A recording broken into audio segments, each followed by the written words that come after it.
Hello Acceleration Nation, it is Lara Moto here, and today I am riding a Zero electric motorcycle. The bike is the Zero SR/S. It's got 110 brake horsepower, about 190 newton meters of torque, so it's like a 600 but with a torque of 1,000. And I'm utterly mind blown with how quickly it delivers acceleration. It's just, you just have to ride it to believe it. It's totally against all my principles of being an absolute petrol head, and I'm doing my best to remain loyal to both sides, but it is bloody incredible. So this video covers, a very short, brief experience of riding a Zero, and getting to know what it feels like to have instantaneous electric power, all that torque at your throttle disposal. But I also got the time to meet a chap called Dan Gold, who actually toured with one of these, a bit of a spontaneous, I'm just going to ride my electric bike around Scotland type tour, which I really wanted to get across as it being an absolute definite thing you can do on an electric bike, which is, it challenges a lot of people's misconceptions about these vehicles. So yeah, thank you so much for watching, and I'll see you in a bit.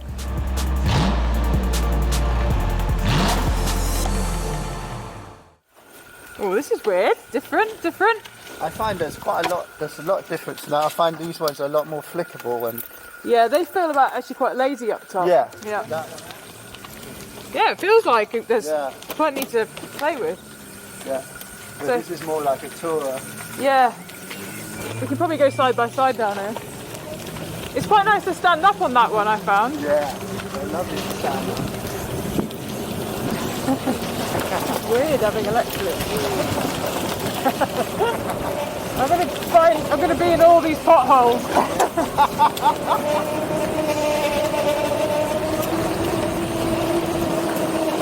I wonder if I'm in eco mode, I'll have to change that. I just tried to find the clutch. Yeah. I've got to get out of this habit. Really?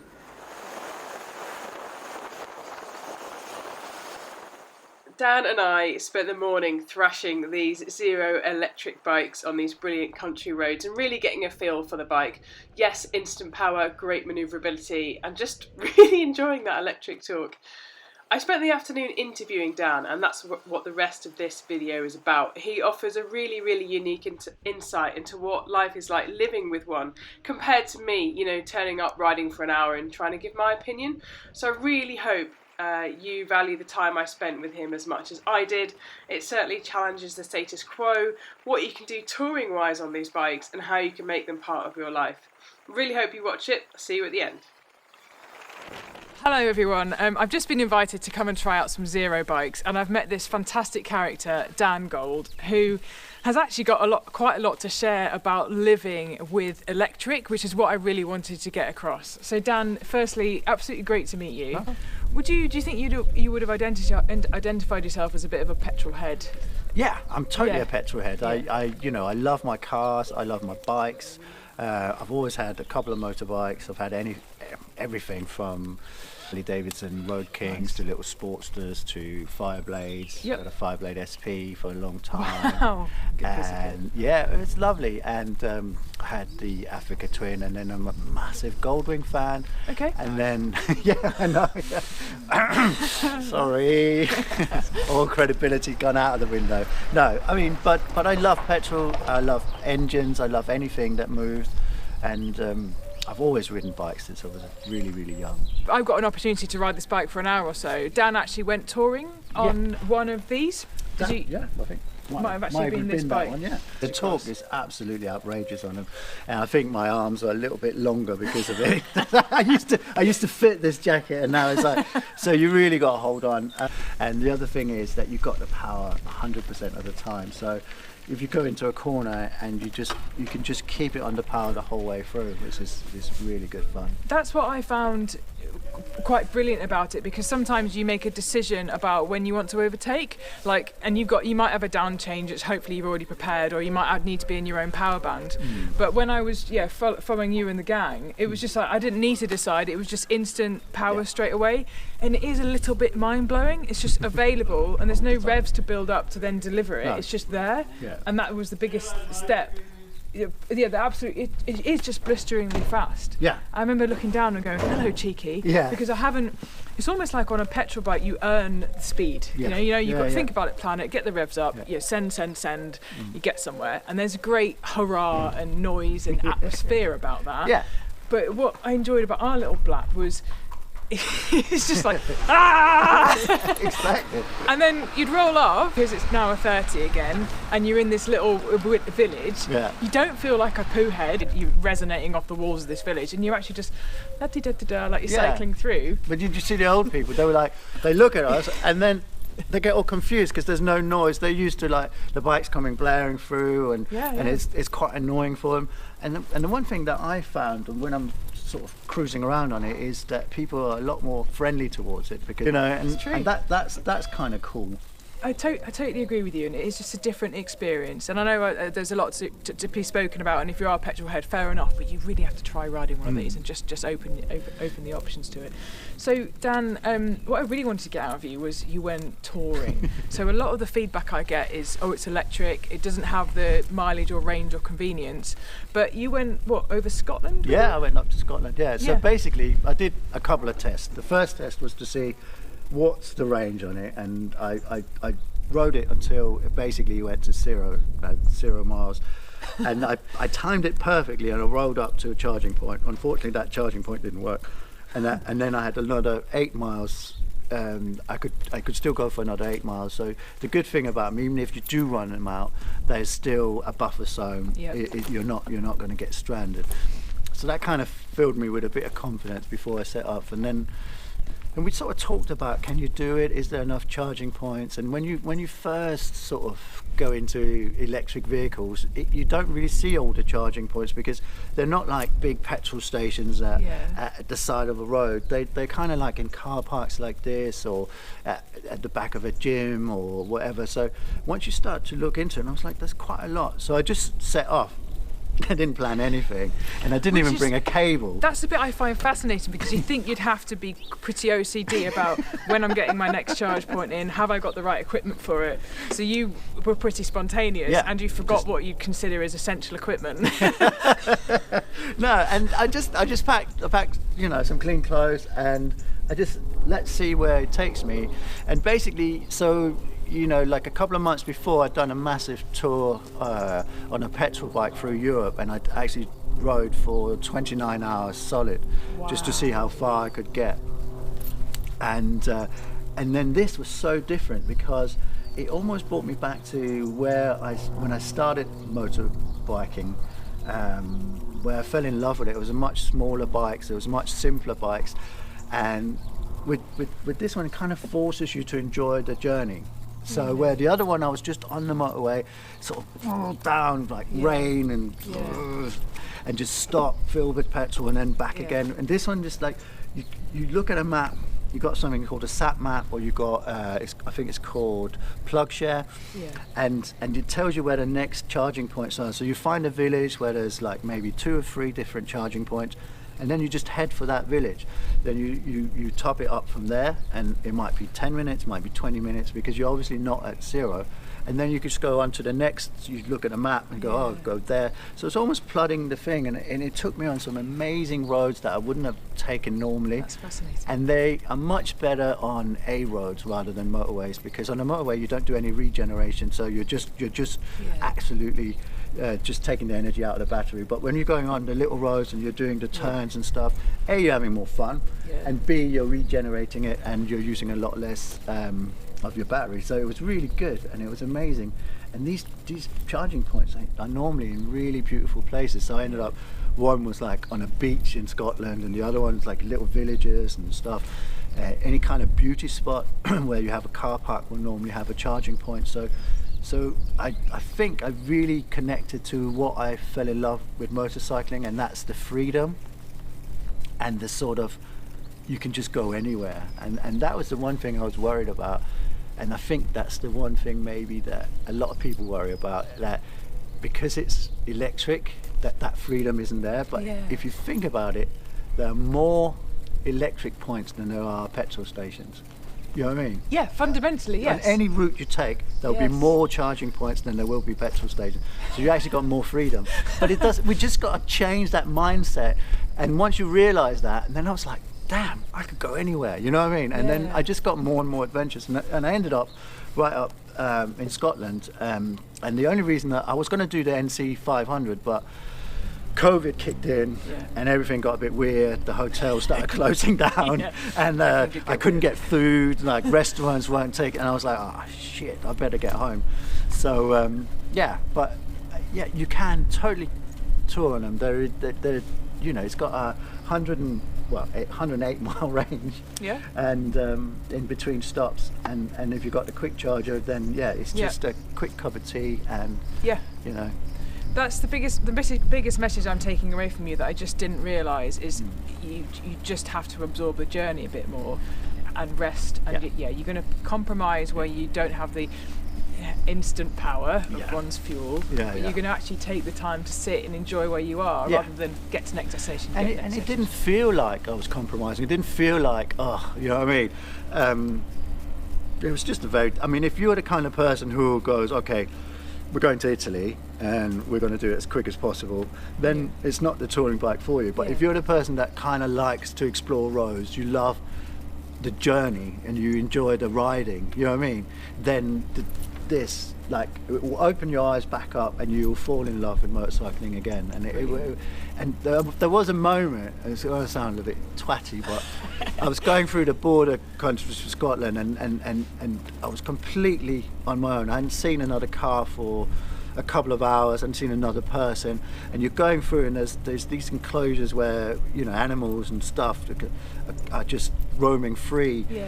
and they don't run away because there's no noise, but they do see you coming, so they get out of the way, but they would still be there. And I was just standing on this mountain, and it's like that connection you get Yep. with your environment when you're cycling, but you're Yes. doing 80 mile an hour. Yeah. I think, what's the limit? Yeah. 70. Yeah. So and I just thought this, and I just stood there on the top of a mountain. I just thought, this is amazing. You know what I mean? And I just basically, I can't wait to get back. But basically, if they have electricity, you can go there. Yeah. You know what I mean? So yeah, you know, if the lights are on, go. Yes. And this country, I think we're doing quite well. so Yeah, we're far. doing really well with electricity. Yeah, I mean, I found it funny because it is the one thing that people are worried about, and I was worried about as well. And the other thing I was worried about is the charging time and the range, and these are all the things that actually, when you own it, are so irrelevant because they don't actually impact your life. Like so I use it to commute as well. So I Yep. commute about 42 miles every day. Solid. And I actually miss petrol stations because I never ever go in there anymore. So I come home and I plug it in. Yep. And I wake up. Yep. And it's fully charged. Yep. And it's like I never spend any time worrying or wondering about it. And that's Do you just it. not? One thing I don't miss, or won't miss if I had one, was the bike of faff. Because you know when you get all your kit on and you're ready and you Yeah, ride, yeah. to then stop to a petrol station is typically, I mean, we might get away with it these days with the helmet off, gloves off. Yeah. Your buff is now not where you want it to be. Your earplugs are half fallen out, Yeah. and you're set in your riding position. And it finds your wallet, Yeah, yeah. wherever the hell you've put that, Yeah. or your contactless Yeah. phone. Do all that undo faff, get off your bike, charge, wait. Yeah. I mean, not charge. Oh God, Yeah. it's happening Yeah, already. yeah, you're converted. Yeah. Fuel up, wait, waddle off into the garage, whatever. So Yeah. it is actually an interruption to your journey. Exactly. If we thought about yeah. it like that. Yeah. No, I mean, it was just very different doing Europe on a petrol bike and then doing Scotland on an electric bike. And I can honestly, hand on heart, say that I enjoyed the electric bike so much more because it became a lot more about the riding and it became a lot more about the journey. And also it forces you to go to places where you normally wouldn't. You know what I mean? Yeah, of course. Because the best charging points are not really at service stations and stuff. They're the ones that people know because they see them. Yeah. The best ones are in hotel car parks or restaurants or places or beauty spots or sort of. And so, like you said, there's a Zap app, so you can So actually. SatMap or Yeah. PlugShare, I think Yeah. it's called, and they just tell you, and then you can just you can customize it to whatever you want. If you want a quick charger, slow charging, or if you want a tethered one, which I obviously needed because I didn't bring a cable. So I was like, oh. And it was really weird because one side of Scotland, so obviously it's all done by councils, I guess. So half the sort of east side, they all had tethered chargers. But then when I went to the other side, the west coast, there was like, they were mainly without tethers, and I was like, oh, okay, so it's a different company that supplied. So a tether is the actual cable? The thing cable, you forgot. Yeah. No, I didn't forget it. I made a point of not bringing it because I thought, you know, that kind of defeats the object if you've got to bring something. Extra equipment. Yeah, so I think, you know, like realistically, if you're going touring, do you really want a massive cable that takes up loads of space and it's going to take up, so, because you've got limited space on a bike. Very you haven't true. got, like, you know what I mean? So that would take up at least one top box or side box or whatever, or I didn't have any top box, but I just had a backpack. So I was like, that's going to take up too much space. So I actually on purpose didn't bring it just to see if you could do it, because it was an experiment. Yeah. And it's doable, but yeah, I think next time I might bring it. Yeah. But I think that also ties in with logic that in our fuel combustion engine brains, we do always bring about 30 kilograms of explosive liquid with us and can think that's completely normal because that's what we do, that's what they need. With this, your weight distribution never changes. It's always going to be a battery box, and you just need to, you know, and it fill feels it with a electrons. lot lighter than it is because of the centre of gravity. I mean, I always say to people, because like a lot of people going, oh, when I first started riding electric bike, they're going, oh, it's madness, and people have seen you know, the batteries bust into flames and stuff, and that's because it was racing batteries, and they're so much more unstable because obviously they're trying to put out a lot more power. Yes. These are completely encased in this safety box, so even if you crash, there's no danger of it ever bursting into flame. So obviously traditionally we're used to carrying a very combustible bag of fuel with us. Yeah. Well, I always said if it was the other way around and we'd been used to electric vehicles and you're trying to sell petrol engine and people would be like, they would never buy it because it's like, so what, you can't actually fill it up at home? No, you have to get this stuff out of the ground and then you have to transport it in massive ships around the globe, and then you have to refine it, and then you have to have a special station, and it's really dangerous, and it can burst into flames at any time, and it's poisonous if you breathe it, and then you put it in a little tank, and you know you mustn't breathe it because it's dangerous, and then if you crash it's going to burst into flames. People are like, oh, fuck off, that's never going to catch on. You know what I mean? It's so true. But it's just normal to us. And I think it's just a mind change, and also I think it's not going to be for everyone, and that's the one thing that I think people feel quite threatened by it, and they get quite angry about it, and I understand it because sometimes the way that electricity and electric vehicles are presented to us is like, oh, we're going to ban petrol engines and stuff, and I don't think they can ever ban them completely because there will always be old petrol engines on the road, and we will always be allowed to ride and drive them, and I love petrol engines as well. I just think these are amazing for what they do, and like I say, I don't think they're for everyone, but for some people they're just going to be amazing. And I think if you just open up your mind to it and just like completely honest with yourself, think about it, I think a lot more people will realise how cool they are and how much fun they are. Absolutely. And I mean, they're so fun to ride. Yes, we experienced that today. And they are blisteringly quick. Yeah, they really are. They're naughty. They're stealthily quick. You know, they're not blackbirds or the Hayabusas. They're not mental, but the instantaneous, I can have all my power straight away is utterly amazing. I mean, they're mad. Utterly amazing. Super bikes that I've shown the back wheel. Because the thing is, there's no gears, so you can't really mess it up. Yeah. So even if on paper... I was looking for a clutch. I was like, coming to... Well, I nearly ended up in a hedge when I went back on my petrol bike because it's like, you know, I was going down the road and I was adjusting my helmet and then it was like, oh God, you got to grab the clutch because otherwise you're just going to crash. But no, I just think that for me, I've loved every minute of it and it just really fits the bill so perfectly, and I can't really see myself going back to petrol engines anytime soon. Convert. Yeah, I mean, I might get like an old vintage bike or something because the other problem is that nothing breaks on it. You know what I mean? Because there isn't Nothing to service. no, there's nothing. Bit of belt tension maybe, but So you can't really tinker. So, like I say, they're not for everyone, and I don't think people should feel threatened or angry about them. They're just an alternative, and they're an amazing alternative. And I think if people just open up their minds and tried them, they would be really surprised how much fun they are. Yep, spot on. No, I really appreciate your time, Dan. No problem. Thank you. You've brought a different perspective that I wouldn't have been able to drag out of, spending an hour on this. That's the problem we have. Is when you take them out for a test drive. The first couple of days, I didn't really get the best out of it, and I was using so much more battery as well. Yeah. But once you get into how to ride them, like there's a lot of coasting. I don't know if you saw when we were riding. So I do a lot of coasting because that generates the back. Yeah, I wasn't trying to crash into Paul, but that was all planned. Because then you generate a lot more energy, and that way you get more out of the battery. And you just got to switch your riding style a bit. And then you get so much more out of it. So the first couple, and I think everyone says that with electric vehicles, the first couple of days you have them, you're like, oh my God, you know what I mean?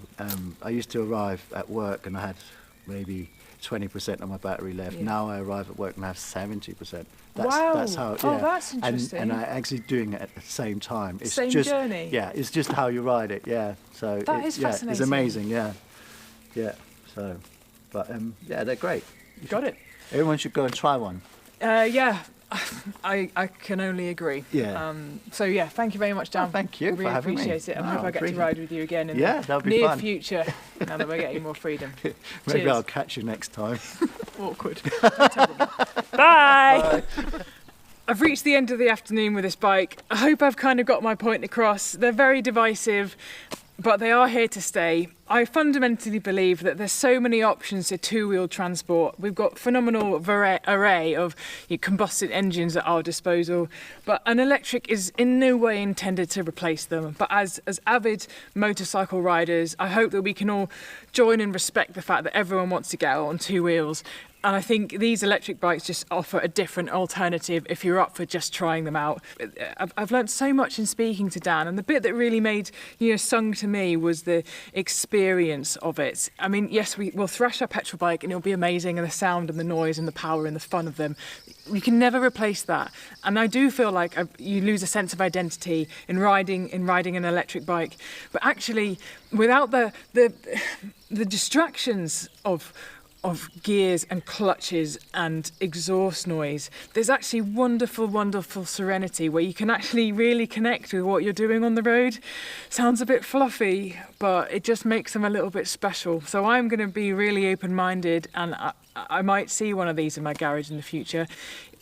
I've got a bit of a journey to go on in terms of their affordability, but everybody has different budgets for what they want, and it might work out for some and not for others. And there's plenty in the electric range that might suit your budget if you just give it a Google and find out. Really open my mind to one of these things, and you cannot believe how quickly they accelerate unless you get on one. So just try a test ride, at least do that, and then you know.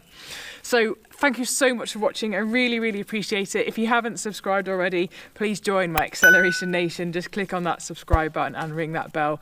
And I really appreciate your time. Thank you very much, and I'll see you in a bit.